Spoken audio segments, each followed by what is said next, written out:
તો ચાલો મિત્રો આપણે વર્ગ અને વર્ગમૂળનું એક ઉદાહરણ જોઈએ। સૌપ્રથમ રકમ વાંચીએ શું કહે છે। ચાલો સૌપ્રથમ સૂચના વાંચીએ। 10 થી 99 સુધીના કોઈ પણ બે અંકની રકમ છે તો આપણે આ રીતનો ઉપયોગ કરવાનો છે, બરાબર। તો ચાલો અહીંયા 80 નો વર્ગ છે તો આપણે શું કરીએ છીએ, સૌપ્રથમ પ્રથમ અંકનો આપણે વર્ગ કરવાનો છે, એ જ રીતના બીજા અંકનો પણ વર્ગ કરવાનો છે, બરાબર। તો જો મિત્રો અહીંયા 0 છે, 0નો વર્ગ શું થશે, 0 જ હશે, બરાબર। અહીંયા આપણે બે અંક કરવાના છે એટલે બે ડબલ 0 કરી દઈશું। અહીંયા 64 થશે, બરાબર।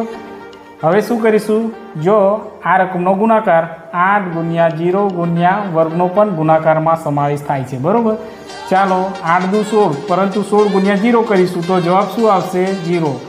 જો મિત્રો ગમે એટલી મોટી રકમ હશે પરંતુ ગુણાકારની વચ્ચે જો 0 હશે તો જવાબ 0 જ આવશે, બરાબર। તો અહીંયા આપણે શું કરીશું, 64 0 0, બરાબર। તો અહીંયા આપણે 0 મૂકવાનો છે, પ્રથમ અંક આપણે ખાલી રાખીએ છીએ, બરાબર। ચાલો સરવાળો, તો અહીંયા 0 0 4 અને 6, બરાબર।